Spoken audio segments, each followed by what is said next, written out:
Hey everybody, thanks so much for being here with me today. A lot has happened since I last posted a pod. I have not done what they call a pod fade. I have done a much needed step back. I pride myself in always being honest and transparent with you, my beloved FUMS community, so I want to catch you up on what's been going on in my world. Let me first give you a little insight into my daily life. I post 4 posts a day, 7 days a week on Healthline's Living with MS Facebook page. So that's researching appropriate posts, coming up with captions, scheduling posts 4 times a day, 7 days a week. I can schedule that out though. I'm also responsible for Healthline's MS app. That's MS Healthline. It's a great, helpful, supportive app, so you should download it wherever you get your apps. But I'm the guide there, and I'm responsible for questions and comments and answers throughout the day. And I also host a live chat Sunday through Thursdays for an hour each day where I come up with the topic and research and supportive resources, and then I chat via text for an hour within that community 5 times per week. I also write articles for various health publications about my experiences with MS, and I produce some videos for multiplesclerosis.net about my MS experience. I try to post at least one post of interest, typically an article or clinical trial or something like that, on the FUMS Facebook page every day, and then monitor that and answer questions and respond to comments. I've always put out at least 2 podcasts per month until the last 2 months. And those take me, on average, about 4 to 5 hours each. And then I pay a podcast producer to edit and post them. Then I promote them all over social media. I try to post on the FUMS Twitter account and Instagram account as well, but I'm not as consistent, honestly, on those channels. I was also writing 2 blog posts per month for the FUMS blog and adding graphics and promoting them all over social as well. 2 years ago, I realized that I had actually replaced my full-time income with flexible remote work and was better able to care for myself and my chronic illness. I would literally work from anywhere, like my bed, my recliner, a hospital infusion center, the beach, wherever. I never had to ask for time off for a doctor's appointment or if I wasn't feeling well. I didn't worry about having to look good at the office. I could stretch, lay down, go for a walk, take a nap, whatever, when my body needed it, and my health flourished.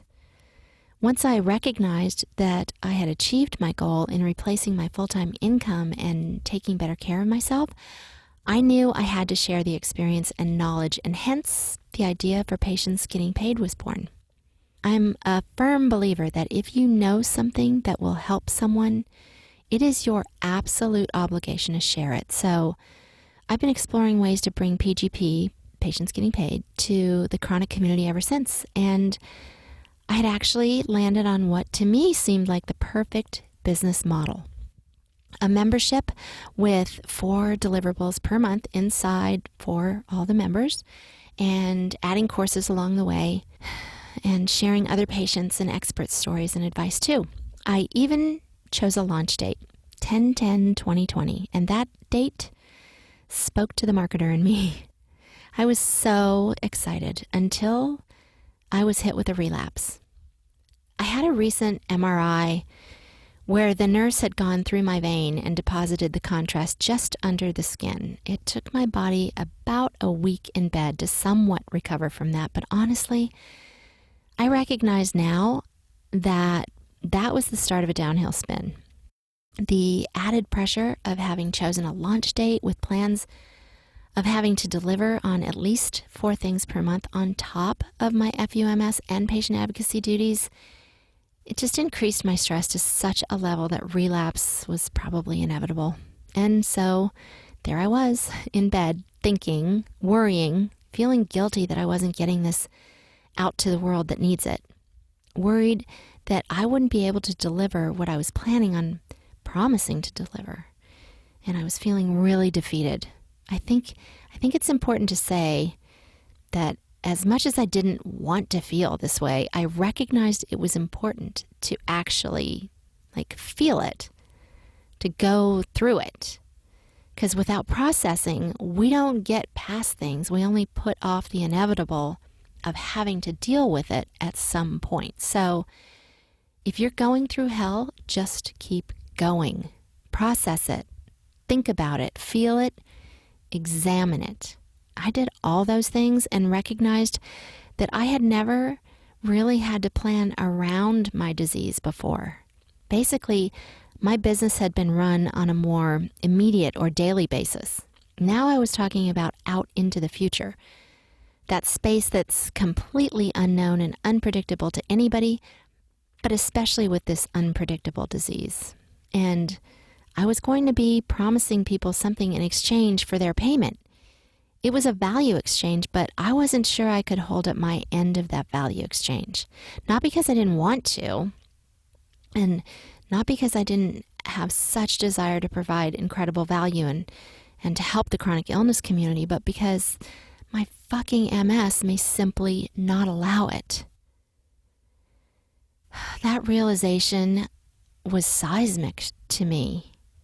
MS was now having a seat at my planning table, and while it's necessary, and perhaps for the first time I caught a glimpse beyond my own denial, it was horrible and scary and stressful and contributory to my flare. But it was also super important. I realized I had to reimagine how to disseminate my PGP information to the chronic community. My previous business plan was unsustainable due to my own chronic illness. That was a lot to take in. Oh, and how should I handle FUMS? So much time, energy, and money go into that. Is that the best use of my limited energy and resources?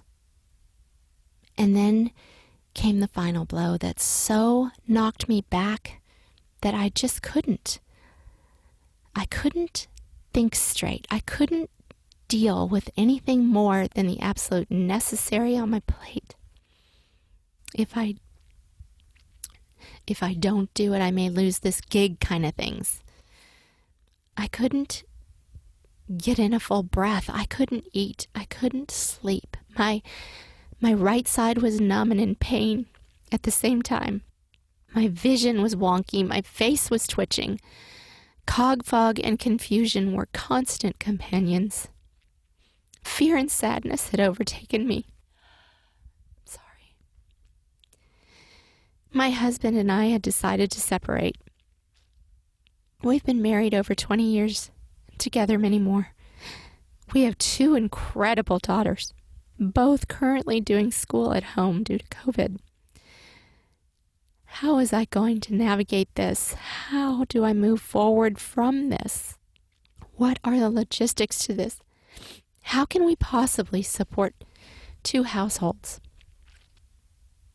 I had 2 full-on anxiety attacks in the last couple of weeks, one resulting in an ambulance trip to the hospital. And by the way, I just received the bill.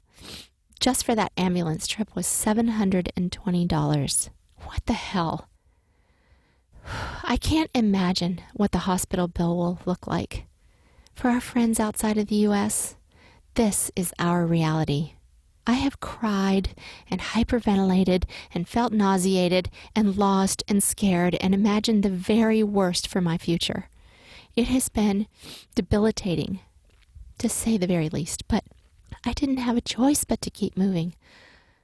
But just slowly and haltingly and unassuredly. I know that what I do with FUMS helps people because those wonderful people reach out and tell me how I've helped them. So, how do I stop doing that? I'm actually reaching my goal of helping other people that have the same stupid disease I have. But the time and money investment is huge. And other than a few people who I'm so grateful to that voluntarily contribute monthly to help defray costs, I'm paying for and donating my time to this effort. I don't know that I can continue to do that now. On paper, it certainly doesn't make any sense.